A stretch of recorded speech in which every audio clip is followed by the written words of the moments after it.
Hello student, मैं Naresh Kumar math bye Naresh जैसा classes में आपका हार्दिक स्वागत करता हूं। आज फिर से हम एमएससी फाइनल, जिसके अंदर हमारे पास पेपर फर्स्ट है, कंपलसरी पेपर है एनालिसिस एंड एडवांस कैलकुलस। ठीक है, आज इसके अंदर हम यूनिट फर्स्ट में लेक्चर नंबर 2 की शुरुआत करने जा रहे हैं। तो इस वाले कंपलसरी पेपर में हमारे पास बुक कौन सी है, तो फंक्शनल एनालिसिस एंड कैलकुलस इन बनाक स्पेस, जैसा कि आप इस वक्त स्क्रीन पर देख सकते हैं। तो ये एमएससी फाइनल के स्टूडेंट्स के लिए पेपर नंबर फर्स्ट, जो कि एक कंपलसरी पेपर है। तो देखो, लास्ट लेक्चर्स 1 में हमने बेसिक डेफिनेशन सीखी थी। मेट्रिक स्पेस क्या होता है, सब space of a metric space क्या होता है, और open ball, close ball and sphere इत्यादि के बारे में डिस्कस किया था।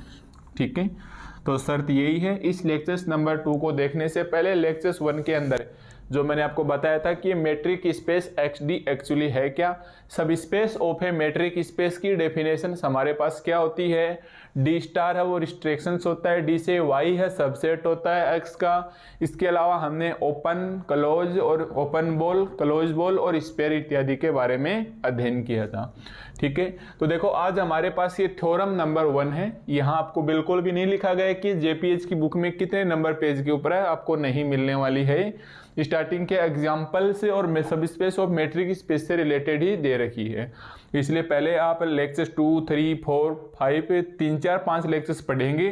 जैसे जैसे धीरे धीरे आगे लेक्चर्स की ओर बढ़ते जाएंगे, ये यूनिट बहुत ही इजी मोड में चलती जाएगी। ठीक है, तो सबसे पहले हमें एक थ्योरम है और इस थ्योरम का हमें प्रूफ करना है। ठीक है, ये हमारे पास एक थ्योरम है और हमें इस थ्योरम का प्रूफ करना है। और वैसे तो आप पहचान जाओगे कि ये हमारे पास यूनिट फर्स्ट के क्वेश्चन नंबर 1 में ही आएगी, यानी शुरुआत ही आपकी यहीं से होती है, A, B and question number 2 A and B। अपन इस यूनिट को इतना पढ़ेंगे। मिक्सिंग भी होती है, हालांकि मिक्सिंग होती नहीं है, फिर भी अपन ये पार्ट इसका पढ़ेंगे।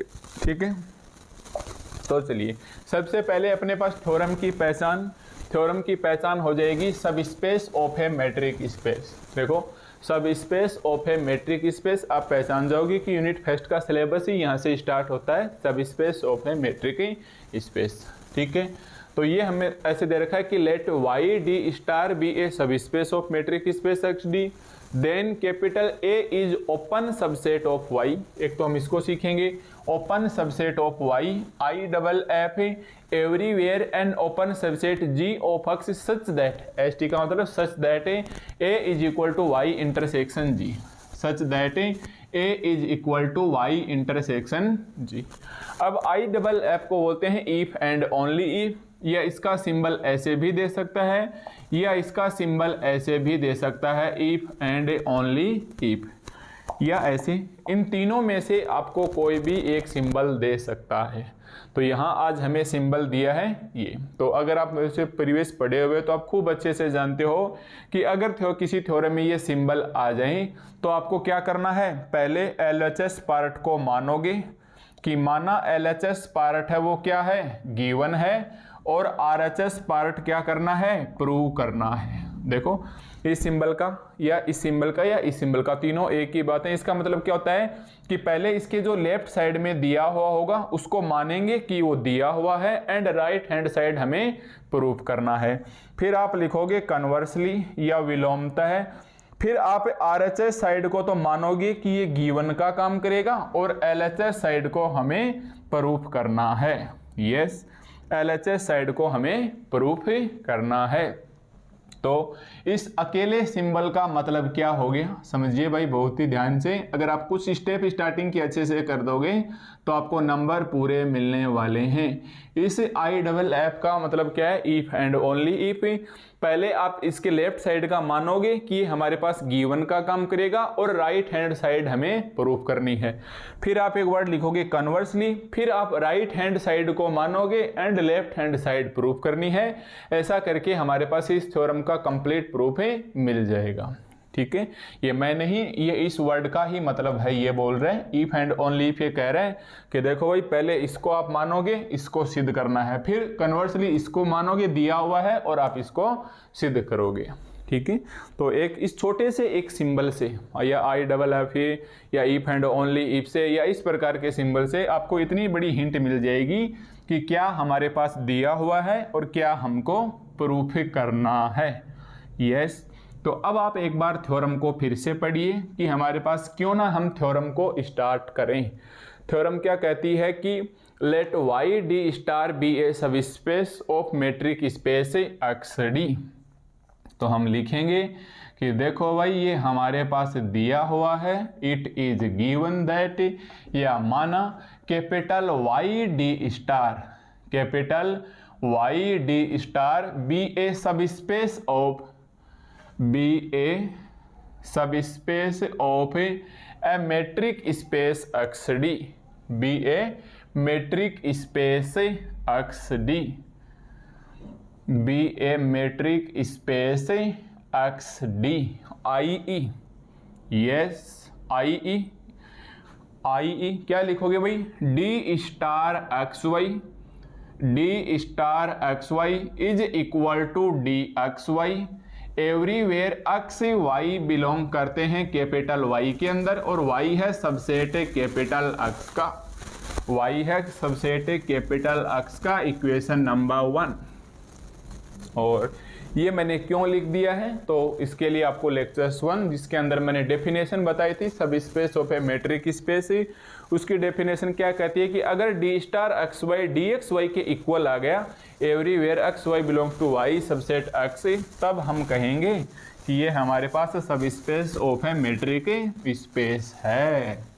यस, ये हमारे पास sub space of a metric space है।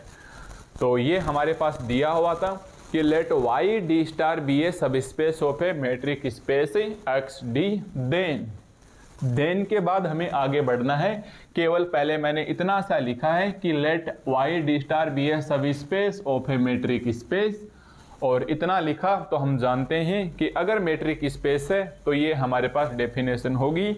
अब हम इस इक्वेशन 1 को आगे थ्योरम में कहीं भी काम में ले सकते हैं। क्यों? क्योंकि ये हमारे पास गिवन का काम करेगा।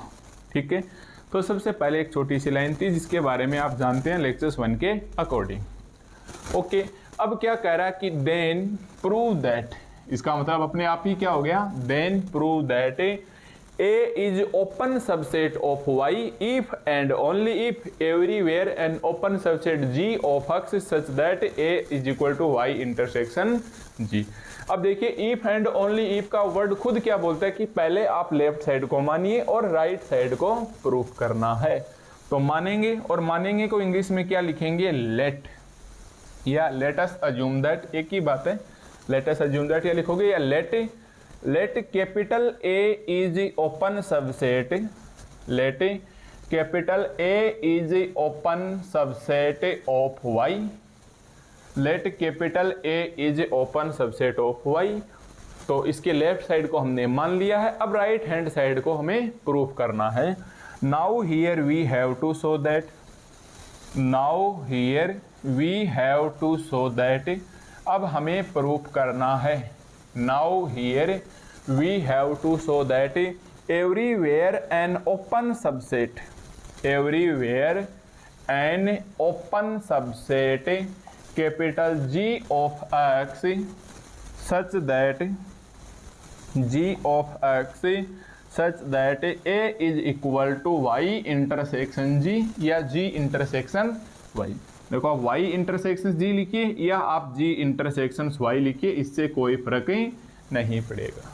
ठीक है, तो हमारे को क्या करना है, ऊपर वाली लाइंस दिया हुआ था उसको हमने ऐसा का ऐसा काम में ले लिया। अब हम इस इक्वेशन 1 को काम में ले सकते हैं। किसका काम करेगा, गिवन का काम करेगा। फिर हमारे पास खुद वर्ड बोल रहा है इफ एंड ओनली इफ, इसका मतलब है पहले आप लेफ्ट साइड को मानिए कि ये गिवन का काम करेगा और राइट साइड हमें प्रूफ करना है। फिर आगे चल के लिखना मत, एक बार आगे चल के हम फिर से लिखेंगे कि कन्वर्सली लेट, कन्वर्सली लेट आगे वाले पार्ट को मानेंगे और बोलेंगे now here we have to show that A is open subset of a Y. ठीक है, तो पहले मैंने इसके लेफ्ट हैंड साइड को लिख लिया कि माना, देखो इसके लेफ्ट हैंड साइड को माना तो ये गिवन का काम करेगा कि capital A is open subset of a Y, right side proof करना है। तो now here we have to show that an open subset ji of X, मतलब ऐसा कैसे इसके अंदर देख के लिखना है। तो ये 1 2 3 4 5 6 लाइन तक आप अपने एग्जाम टाइम में लिख सकते हो बिना कुछ आए हुए भी। आपको सही प्रोसेस पता होनी चाहिए कि इसका मतलब क्या होता है, मैट्रिक स्पेस या सब स्पेस और फिर मैट्रिक स्पेस की डेफिनेशन क्या होती है। ठीक है, अब बताइए हमारे पास यहाँ गिवन का काम कौन करेगा। एक तो ये इक्वेशन नंबर 1 और एक ये वाली लाइन कि a is open subset of a Y. ठीक है, अब ये गिवन का काम करेगा तो हम क्या लिखेंगे कि now since capital A is open subset of Y, capital A is open subset of Y, capital A is open subset of Y, it means या i.e. अक्स बिलोंग करेगा ए के अंदर। अगर अक्स बिलोंग करेगा ए के अंदर then x is interior point of a. अब यहाँ क्या फंस जाओगे, then x is interior point of a, thus x is interior point of a. अब मैं खुद मानता हूं अब यहाँ आने के बाद आपको दिक्कत आनी स्टार्ट हो जाएगी। क्यों? क्योंकि हमें अब ये नहीं पता ओपन सबसेट क्या होता है। सीरियसली बोल रहा हूँ, सही में नहीं पता आपको ओपन सबसेट क्या होता है। तो ये हमारे पास एमएससी प्री के टोपोलॉजी वाले सेक्शंस का हिस्सा है। तो अब ऐसे तो है नहीं कि उसके लिए आपको टोपोलॉजी पढ़ाएंगे, आप प्रीवियस की बुक उठा के पढ़नी पड़ेगी। अब तो अपने यही काम चलाएंगे कि अपने पास ओपन सबसेट होता है, उस वक्त हमारे पास इसके अंदर एक इंटीरियर पॉइंट कैसे आ गया, उस वक्त हमारे पास इसके अंदर एक इंटीरियर पॉइंट कैसे आ गया। तो अब आप इसको थोड़ा सा ध्यान दीजिए कि हमारे पास एक तो है अक्स डी, एक तो हमारे पास मेट्रिक स्पेस एक्स डी है। देखो एक तो है हमारे पास मेट्रिक स्पेस एक्स डी। अगर मैं इसको वापस वही एग्जाम्पल से समझाऊं तो आपको खूब अच्छे से समझ में आएगा। ठीक है, एक तो हमारे पास एक्स है, y है वो इसका सब स्पेस है। देखो y है वो सबसेट है किसका, x का है। तो y के अंदर मान लिया हमारे पास 3 4 और 5 आ गया। अब मैंने मान लिया कि a एक सबसेट और है जिसके अंदर 4 है। हमने मान लिया कि a एक सबसेट है जिसके अंदर 4 है। अगर मैं इसको ग्राफ में बनाना चाहूँ, है ना, जैसे आप किसी टाइम 11th क्लास में यूनिवर्सल सेट वगैरह बनाया करते थे। माना ये हमारे पास अक्स है, इसके अंदर तो सारे एलिमेंट आ गए 1 2 3 4 5 6 7 8 9। फिर हमारे पास ये y आ गया, ये हमारे पास क्या आ गया, y आ गया, जिसके अंदर क्या है 3 4 और 5 है। और ये मेरे पास a आ गया, ये मेरे पास है a आ गया। मतलब ये 4 है, ये 3 4 5 है, ये 1 2 3 4 5 6 7 8 एंड 9 है। अगर मैं अलग अलग पॉइंट्स के ऊपर इनको डिनोट करना चाहूँ तो समझ गए। देखो टोटल पहले 1 2 3 से लेके 9 तक किसके अंदर हैं, अक्स के अंदर। फिर 3 4 5 किसके अंदर हैं, y के अंदर। फिर अकेला 4 किसके अंदर है, a के अंदर है। ओके, अब अगर मैं a से थोड़ा सा कम लूँ, क्योंकि अब मैंने यहाँ एक वर्ड और लिख दिया है इंटीरियर पॉइंट। अब आपको इंटीरियर पॉइंट की डेफिनेशंस पता होनी चाहिए। तो इंटीरियर पॉइंट की डेफिनेशंस कुछ ऐसी होती है कि मान लो अक्स में से डेल्टा घटाया, अक्स प्लस डेल्टा घटाया और वापस अक्स बिलोंग में ऐसे ए बिलोंग्स करना चाहिए। ए बिलोंग्स कुछ डेफिनेशंस इस प्रकार की आपने पढ़ी होगी कि small a belong x minus delta, everywhere a belong करता है उसी सेट ए के अंदर। तो अगर आपने ये नहीं पढ़ी है फिर भी आपने जरूर नाम सुना होगा कि नेबरहुड ऑफ ए पॉइंट क्या होता है, लिमिट पॉइंट क्या होता है, इंटीरियर पॉइंट है, एक्सटीरियर पॉइंट है, बाउंड्री पॉइंट है या बाउंड्री सरफेस है। फिर हमारे पास कन्वर्जेंट सीक्वेंस है, डाइवर्जेंट सीक्वेंस है। ये सब हमारे पास एमएससी प्री की छोटी छोटी डेफिनेशंस वगैरह हैं। ड्राइव सेट क्या होता है या हिंदी में बोला करते तो व्युत्पन्न समुच्चय, सीमा बिंदु, गुच्छ बिंदु, क्लस्टर पॉइंट वगैरह बोला करते थे। तो अब मैं तो यही कहूँगा कि देखो भाई आपको इंटीरियर पॉइंट की डेफिनेशन पता होनी चाहिए और वो भी किसके अंदर, मेट्रिक स्पेस एक्स डी के अंदर। वो भी किसके अंदर, मेट्रिक स्पेस एक्स डी के अंदर किस प्रकार से इसकी डेफिनेशन होती है। तो पहले तो आप इस ओपन सबसेट को समझिए, बाद में हम समझेंगे इंटीरियर पॉइंट की डेफिनेशन क्या होती है। जैसे मान लो ये 4 है, 4 अगर मैं 4 में से डेल्टा घटाऊं और 4 में डेल्टा जोड़ूं तो ये हमारे पास होना चाहिए सेट y के अंदर। मान लो 4 में से मैंने एक घटाया 3 और 5, 3 और 5 किसके सबसेट हैं? y के, क्योंकि भाई 3 और 5 के बीच में ये आएगा 4 और 4 आ गया, वो किसका आ गया? a का। तो अपन इस डायग्राम को देख के ऐसे बोल सकते हैं ना कि a बिलोंग करता है y में और y बिलोंग करता है x में। अरे 4 y का है, y x का है, तो a भी किसका होगा? x का होगा। तो a subset y subset x है। अगर ऐसी सिचुएशन होती है तो a हमारे पास ओपन सबसेट कहलाता है। तब हमारे पास a क्या कहलाता है? ओपन सबसेट कहलाता है। अब देखिए हम 4 को तो छोड़ेंगे नहीं, 4 की वजह अपने मान लिया कि एक पॉइंट है x, तो हमने बोल दिया x बिलोंग करता है a के अंदर। ठीक है, इसको मैंने बोल दिया कि x बिलोंग करता है a के अंदर। तो देखो कि since capital A is open subset of y, since capital A is, यहाँ लिख सकता हूँ ना, capital A is open subset of y, इसका मतलब ये जो x है x बिलोंग करता है a के अंदर, तो then x is interior point of a। ठीक है, तो हमारे पास ये दो छोटी छोटी बातें हैं। एक तो ओपन सबसेट समझोगे, और जैसे ही ओपन सबसेट आ गया, और ओपन का मतलब एक दूसरे में जाए और दूसरा तीसरे में जाए, तो पहला तीसरे के अंदर जाएगा। अरे a सबसेट है y का, y सबसेट है x का, तो a सबसेट होगा x का। क्या देख लो, यहाँ से ये 4 था, 4 x के अंदर भी बिलोंग कर रहा है, इसका मतलब ये a क्या कहलाएगा? हमारे पास ओपन सबसेट। और जैसे ही ओपन सबसेट की डेफिनेशन आ जाएगी तो वो पॉइंट क्या कहलाएगा? ये जो 4 पॉइंट था इसकी वजह से तो ये ओपन सबसेट हुआ, और ये पॉइंट 4 खुद क्या कहलाता है? ये इंटीरियर पॉइंट कहलाता है। ये 4 खुद क्या कहलाता है? इंटीरियर पॉइंट कहलाता है। मतलब ये इसके अंदर जा रहा है सबसेट, ये इसके अंदर जा रहा है सबसेट, तो ये तो हो गया ओपन सबसेट, और ये खुद पॉइंट क्या कहला दिया? ये इसका इंटीरियर पॉइंट कहलाया है। ठीक है, तो अब देखो हम इसे एग्जाम में लिखेंगे, उससे पहले हमारे पास इंटीरियर पॉइंट की डेफिनेशन क्या होती है, तो आप इसको अलग से लिखोगे।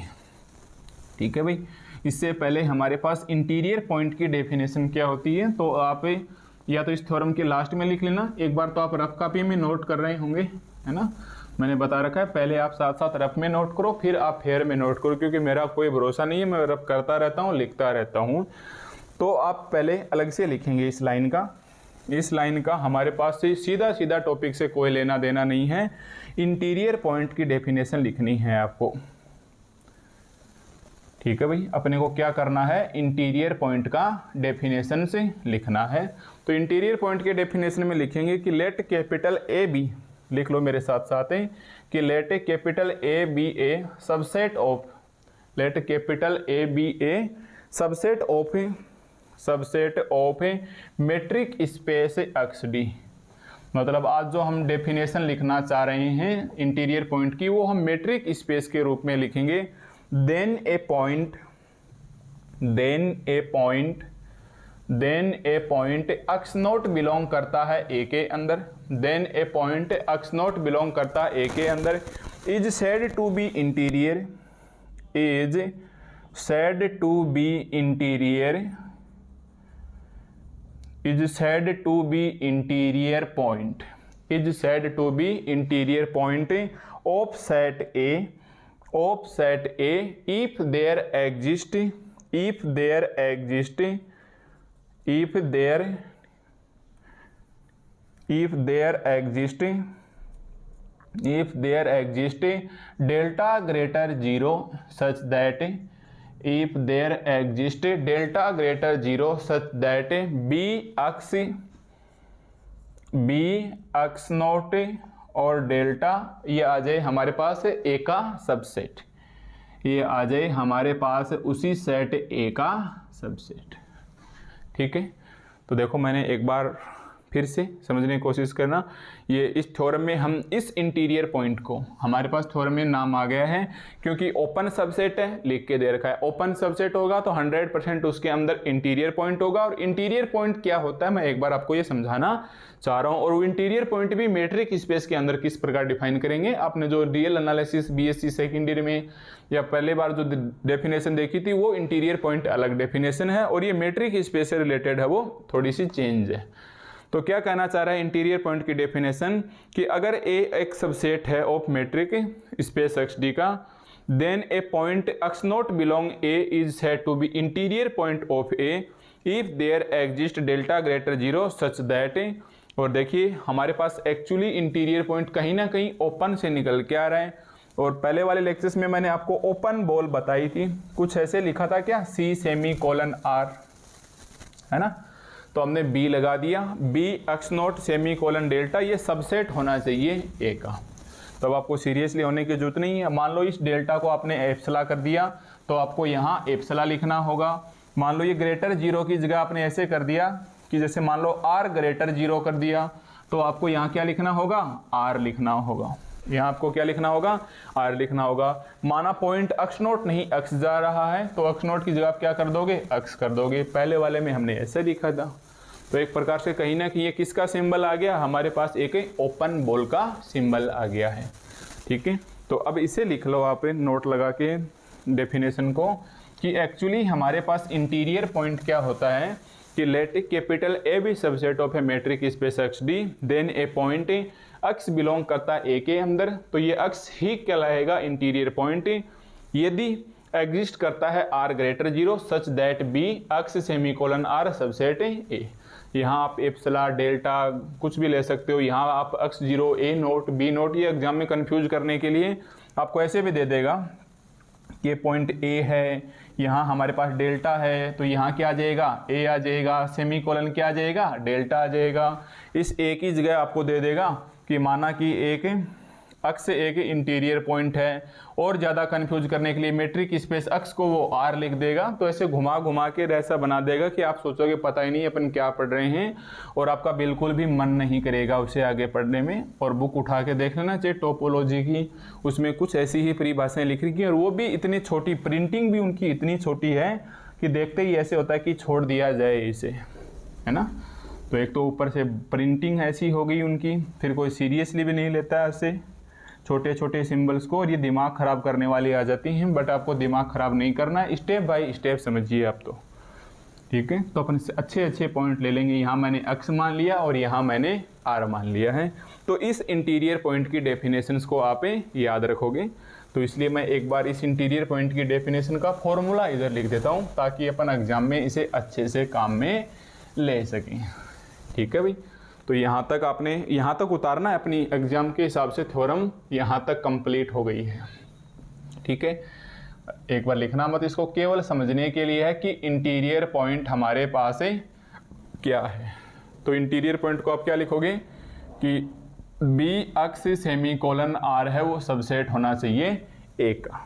ओके, साथ साथ ये भी याद रखना कि R ग्रेटर 0 है, देयर एग्जिस्ट R ग्रेटर 0 है। मैं लैंग्वेज लिख दूंगा जब जब नाम आएगा। देयर एग्जिस्ट R ग्रेटर 0 है, और x है वो बिलोंग करता है A के अंदर, और खुद ये सबसेट है A का।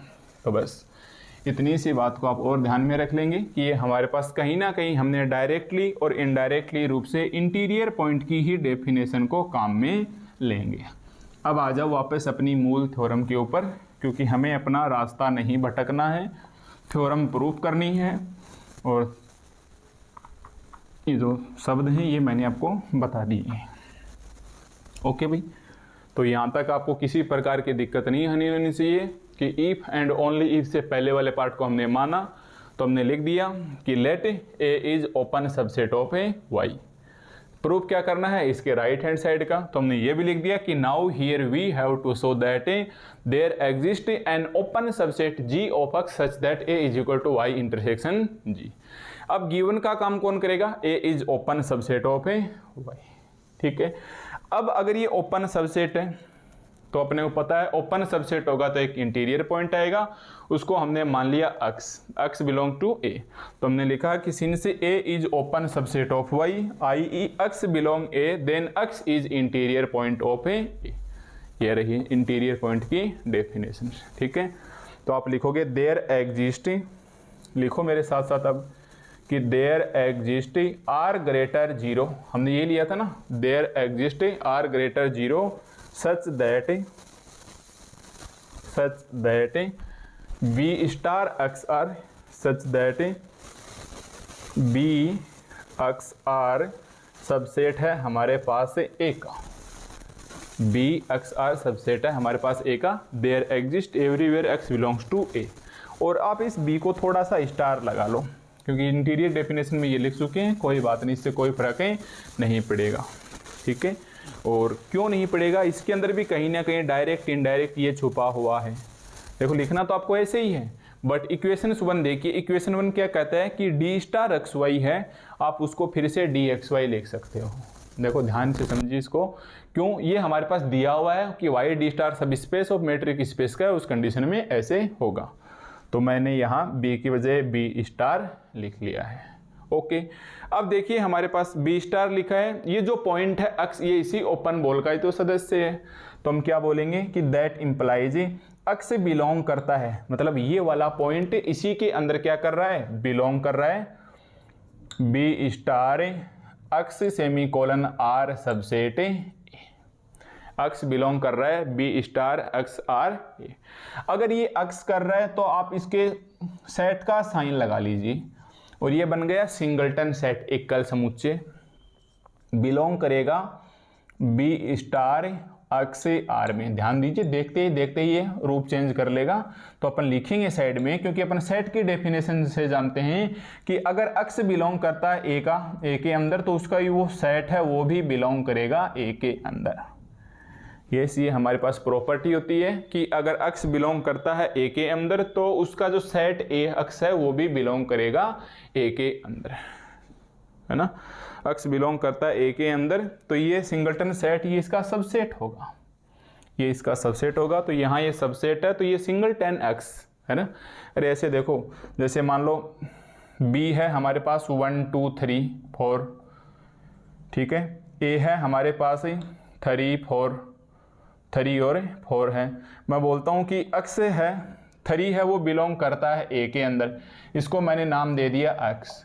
तो अगर मैं इस 3 का ये करूं अपने आप, तो ये क्या सबसेट नहीं है बी का? यस, इसके कितने सबसेट होंगे, 1 अकेला, 2 अकेला, 3 अकेला, 4, फिर 1 2, फिर 1 3, फिर 1 4, अरे 2 की पावर n होते हैं समुच्चयों का उप समुच्चय। तो अगर x बिलोंग करता है ए के अंदर, तो सिंगलटन सेट x है वो उसका सबसेट होगा, या बिलोंग भी कर देगा। अगर आपने ऐसे भी लगा लिया ना कि x बिलोंग करता है ए के अंदर, तो भी कोई फर्क नहीं पड़ेगा, दोनों हमारे पास ये एक जैसी ही बातें हैं, तो इसलिए x आ गया इसके अंदर। ठीक है, अब ये तो बता रहा है केवल एक पॉइंट आया है, अपने को तो ओपन सबसेट लेने हैं, ओपन में तो हमारे पास कितने भी पॉइंट आ सकते हैं। ठीक है भाई, ओपन में तो हमारे पास कितने भी पॉइंट आ सकते हैं, ध्यान रखना। अब हमें ये सिद्ध करना है, इसलिए मैं एक बार जगह के लिए यहाँ से रफ कर रहा हूँ। ठीक है, तो यहाँ से जो खींचड़ी पक रही है, ये सिर्फ और सिर्फ ओपन सबसेट या इंटीरियर पॉइंट की वजह से आई है। आप 2-3 बार लिखोगे ना, बार बार हमारे पास ओपन सबसेट इंटीरियर पॉइंट आओगे, तो आपको अच्छे से समझ में आने लग जाएंगे। इसीलिए बोल रहा था ये फर्स्ट थ्योरम है, आपको थोड़ा कम समझ में बैठेगी, फिर भी मैं 100% समझाने की कोशिश करता हूँ। अब मैं क्या करता हूँ, इसके सभी पॉइंट ले लो, एक्स बिलोंग्स टू ए, क्योंकि अक्स तो ए में ही बिलोंग कर रहा था ना, यहाँ लिखा था इसके जस्ट ऊपर अक्स बिलोंग्स टू ए, इसके लगा दिया सिंगलटन सेट, फिर इसके लगा दिया अक्स बिलोंग टू ए, और ये आ गया बी स्टार अक्स आर, और सेमी कोलन लगाओगे भाई, सबसेटिंग सबसेटिंग, ये मैं इधर लिख लेता हूँ, D star x Y is equal to D x Y everywhere, ताकि ये भी डिस्टर्ब ना करे अपने को। यहाँ भी हम लगाएंगे एक्स बिलोंग्स टू ए और ए, मतलब मैंने तीनों साइड में क्या लगा दिया, इसके भी union x belongs to a, union x belongs to a और union x belongs to a लगा दिया। अब x belongs to a, x की जगह ए आ जाएगा, तो ये अपने आप ही क्या आ जाएगा, ए आ जाएगा, और ये हमारे पास सबसेट का साइन था भैया। यहाँ देखो ऐसे करो, ये एक्स सबसेट होगा इसका, ऐसे करना भैया, B star X R is equal to, पहले तो एक्स बिलोंग करेगा ए के अंदर, और जैसे ये एक्स लगाएंगे ना, ये आएगा, क्योंकि मैंने ये लिखा है ना एक्स, गलती से बता दिया ना कि भैया आपने ऐसे कर दिया, तो आप ऐसे लिखोगे कि अगर एक्स बिलोंग करता है ए के अंदर, तो इसका सिंगलटन इसका उप समुच्चय होगा, अरे ये इसका सदस्य है तो ये इसका उप समुच्चय भी हो जाएगा। तो एक्स बिलोंग के बाद आप इसका सबसेट का साइन लगाओगे। ठीक है, टेक सीरियस, के समुच्चय का साइन लगते देख लेना, 11th क्लास में ही मिल जाएगी प्रॉपर्टी आपको। तो ये क्या बन गया हमारे पास, ये ए बन गया, देखो ये हमारे पास क्या बन गया, ए बन गया। ये हमारे पास ऐसा कैसा, X belongs to A, B star X subset R, और ये भी ए ही है, कोई फर्क ही नहीं पड़ा यूनियन लगाने के बाद। तो देखो ए इधर से भी है और ए इधर से भी है, इसका मतलब ये क्या हो गया, दैट इम्प्लाइज ए के क्या हो गया, बराबर हो गया। ये ए के हमारे पास क्या हो गया भाई, बराबर हो गया अक्स से। देखो इसको सीरियसली देखो कि अक्स बिलोंग करता है, जैसे इसके समूचे का साइन लगा दिया, बिलोंग हट के सबसेट आ गया। फिर हमने इसके union x tends to a, union x tends to a, union x tends to a ले लिया, तो सारे पॉइंट ये ए से ए आ जाएगा सेट पूरा, और ये अपने आप सेट है ए आ जाएगा। अब देखो ये इधर से भी इसका सबसेट है और ये इधर से भी सबसेट है, इसका मतलब ये क्या आ गया, बराबर आ गया। इसका मतलब ये हमारे पास क्या आ गया, बराबर आ गया। इसे मैं मानता हूँ इक्वेशन नंबर, ठीक है। अब ध्यान दीजिए, हमें प्रूफ क्या करना है, वो हमारे पास टारगेट होना चाहिए, ठीक है भाई। हमें प्रूफ क्या करना है, वही हमारे पास टारगेट होना चाहिए। तो प्रूफ में हमें कहीं ना कहीं a is equal to Y intersection g लेके आना है। देखिए प्रूफ में हमारे पास कहीं ना कहीं क्या लेके आना है भाई, y इंटरसेक्शन जी लेके आना है। तो अब मैं यहाँ आपका थोड़ा सा ध्यान वापस पीछे की ओर खींच के लेके जाऊँगा। हालांकि पीछे वाला लेक्चर हमारे पास लगभग 80 मिनट का होने जा रहा था, इसलिए मैंने स्टॉप कर दिया था ओपन बॉल, सेमी बॉल और स्पेयर को बीच में, ठीक है। आप ऐसे लिखोगे कि ये जो बी स्टार अक्स आर है, बी स्टार अक्स आर है, ये हमारे पास बी अक्स आर और वाई के इंटरसेक्शन के बराबर होता है। ये हमारे पास वाई के इंटरसेक्शन के बराबर होता है, और ये हमारे पास ओपन बॉल होती है, ये हमारे पास ओपन बॉल होती है, ठीक है। हालांकि मैं पीछे वाले लेक्चर्स में ज़्यादा लंबा जा रहा था, इसलिए मैं समझा नहीं पाया। वहाँ एक बार देखो, ध्यान दो, वहाँ एक बार मैंने ऐसे बताया था कि बी अक्स आर है, वो क्या आएगा हमारे पास अक्स बिलोंग करेगा अक्स के अंदर, और डी अक्स और आर लेस थे आर से, ओपन था। फिर हमने स्टार लगाया और वो हमारे पास क्या आ गई थी, यहाँ डी अक्स आर, ये बराबर का साइन आ गया था, ये हमारे पास क्लोज बन गई थी। तो क्लोज और ओपन में आपस में क्या रिलेशन है, और ये कब निकल के आ रहे थे, जब हमारे पास वाई डी स्टार क्या हो, एक मैट्रिक्स सब स्पेस और वाई सबसेट हो किसका, अक्स का।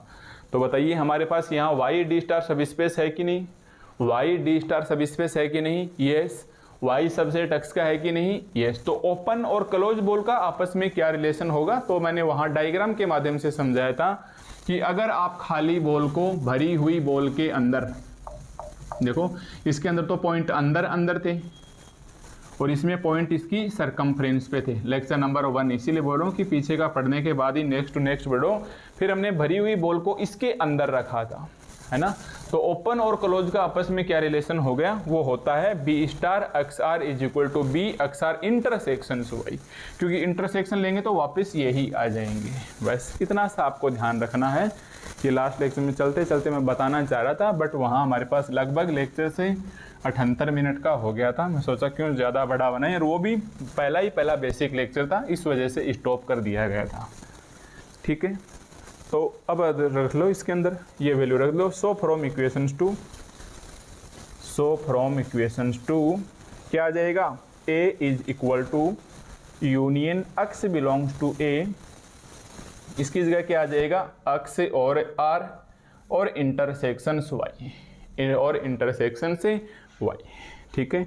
और कहीं ना कहीं ऐसे भी ले देना कि यूजिंग इक्वेशन 1, इसके अंदर हमारे पास डायरेक्ट इनडायरेक्ट इसका योगदान है, इनडायरेक्टली है, आपको दिखाई नहीं देगा, ठीक है। अब ये मेरे पास a आ गया।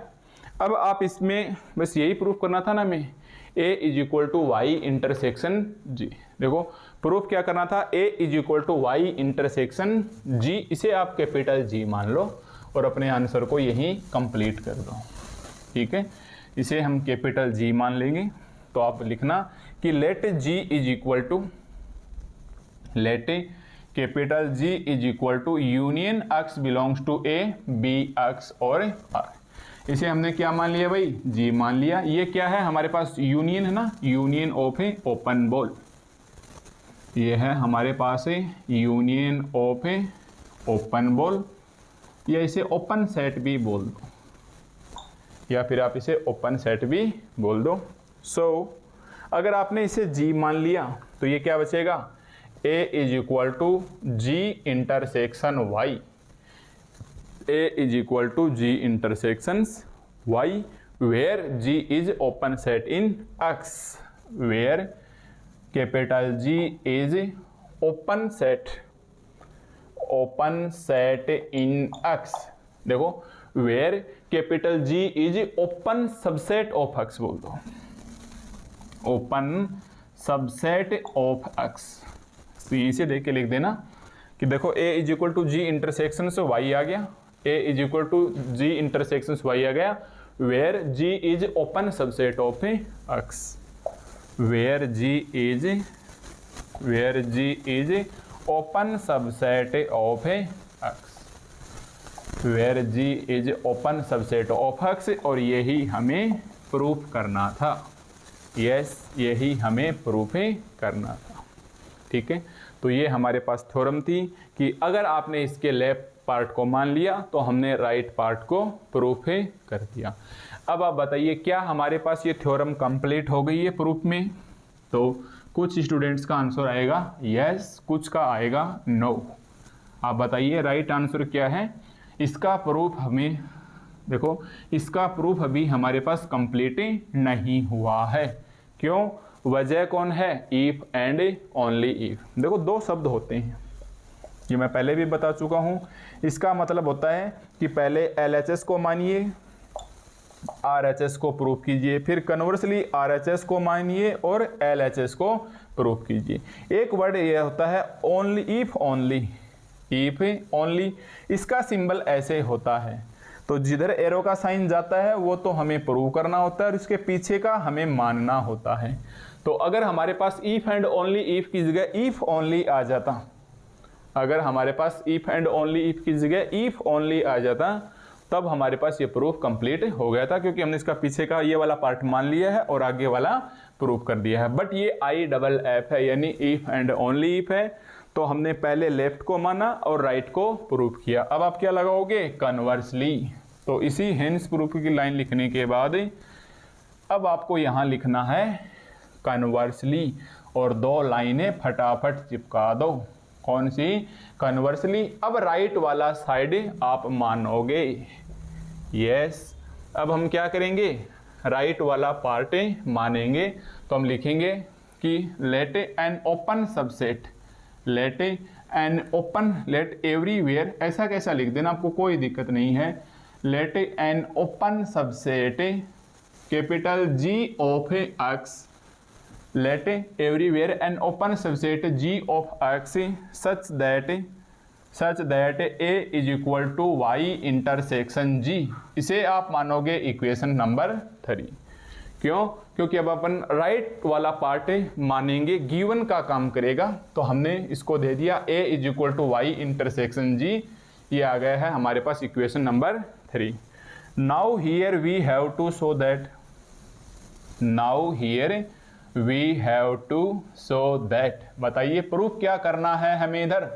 तो हमने राइट वाला माना और लेफ्ट वाला प्रूफ करना है। तो now here we have to show that A is open subset, A is open subset of capital Y। ये हमें प्रूफ करना है। तो आप कन्वर्सली लिखोगे और 4 लाइनें अपनी इसी थ्योरम के अंदर से देख के लिखना है। ठीक है भाई, तो ये हमारे पास इफ एंड ओनली इफ एक छोटा सा वर्ड है, बट इसका मतलब बहुत ही बड़ा है। थ्योरम को 2 बार सिद्ध करवाएगा, आगे से पीछे की ओर, पीछे से आगे की ओर। ठीक है, तो ये हमारे पास देखो राइट साइड की बार किसका काम करेगा? गिवन का काम करेगा, और ये हमें सिद्ध करना है। ओके भाई, तो मैं इसे एक बार रफ कर देता हूँ। इस इक्वेशंस को काम में ले लेंगे। A is equal to Y intersection G, A is equal to Y intersection G, ये हम इक्वेशंस नंबर 3 को काम में ले लेंगे। देखिए सिद्ध क्या करना है उसके ऊपर ध्यान दो। A को हमें ओपन सबसेट लेके आना है। सिद्ध क्या करना है भाई? हमें कैपिटल A को ओपन सबसेट ऑफ Y लेके आना है। तो हम लिखेंगे कि लेट X बिलोंग करता है A के अंदर। हमने माना लेट अक्स बिलोंग करता है ए के अंदर। क्यों? क्योंकि भाई ये हमारे पास गिवन है। देखो सीरियसली ये हमारे पास क्या है, गिवन है ए। तो हमने माना ये ए क्या है, एक प्रकार से ए के समुच्चय है या ए के सेट है।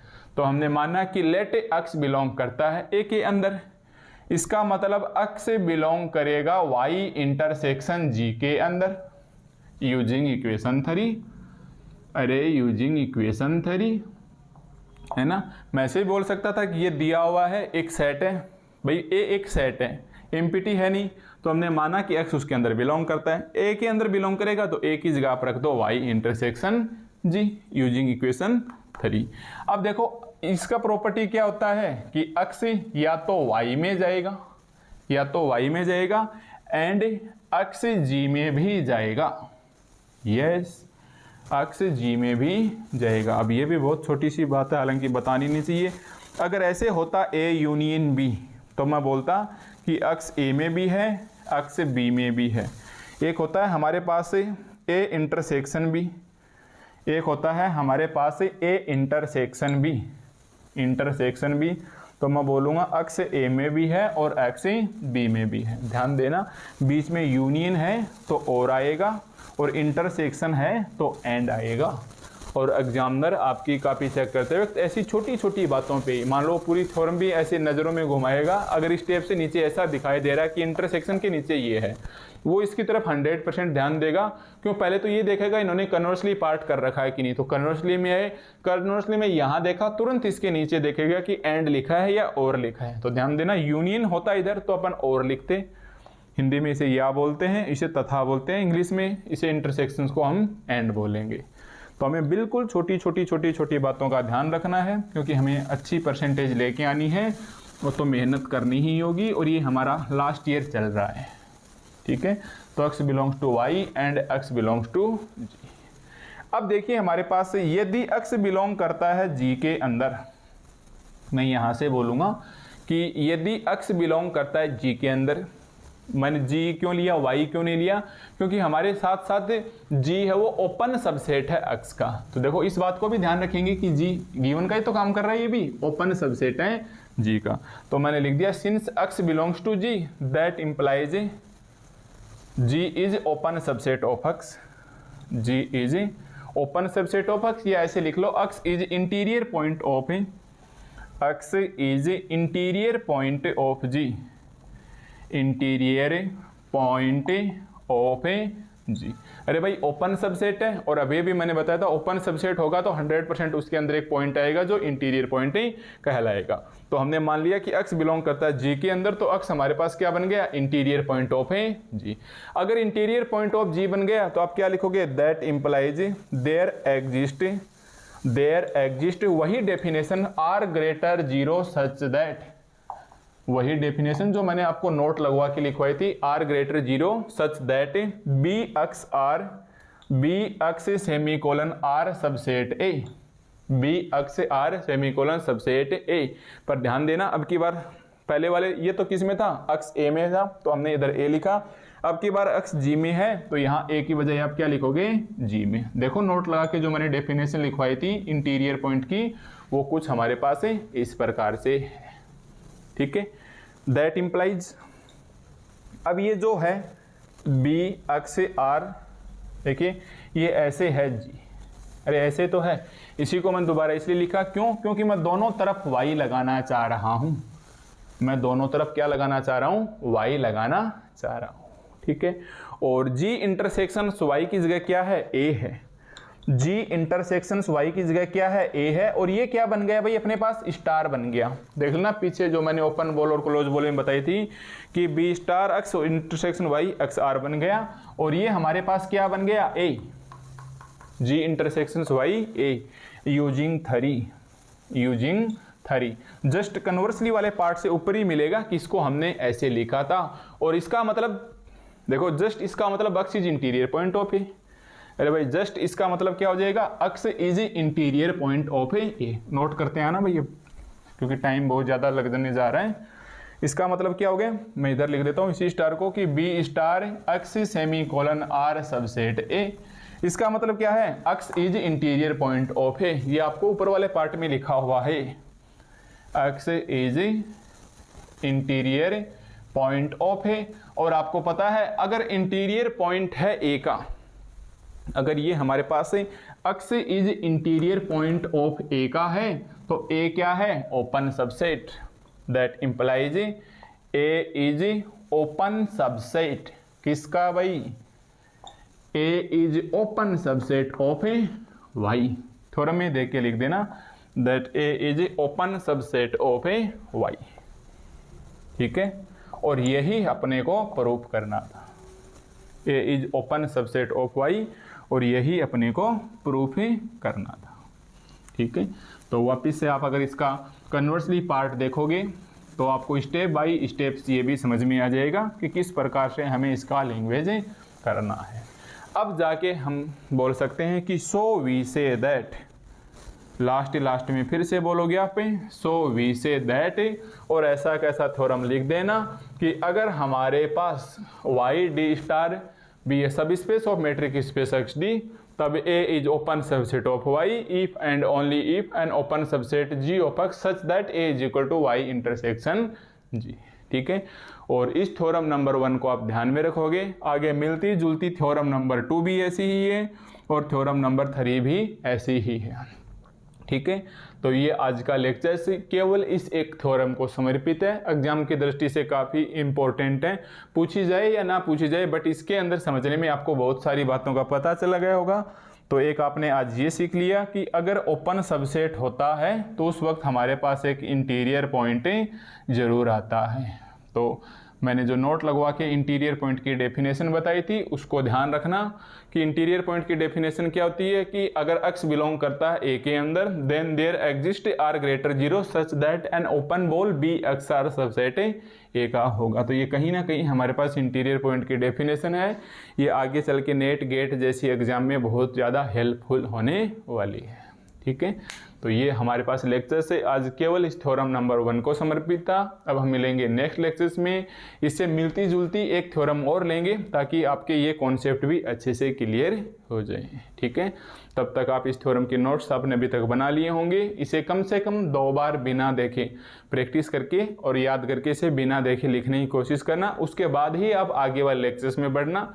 अगर आप डायरेक्टली भी लेक्चर नंबर 3 में आ गए तो हो सकता है आपके समझ में आ जाए, बट आपको उतना अच्छा समझ में नहीं आएगा जितना आना चाहिए, क्योंकि अब अगर ये याद हो जाएगी 2 बार प्रैक्टिस है तो जैसे नेक्स्ट लेक्चर्स में इसे मिलती जुलती थ्योरम करवाएंगे तो आपको ऐसे लगा होगा, पढ़ा हुआ फील होगा, वरना आप बार बार पलट के देखेंगे नोट्स में कि हाँ ये स्टेप लिखी थी, हाँ ये इधर लिखा, हाँ ये लिखी थी, हाँ ये इधर लिखा है। तो बार बार आपको पलटने से वक्त भी ज़्यादा लगेगा और ये पढ़ना आपको है, ठीक है। तो मैं मान के चलूँगा लेक्चर नंबर 3 में एंट्री से पहले लेक्चर नंबर 2 और 1 आपको अच्छे से याद हो जाने चाहिए। ओके भाई।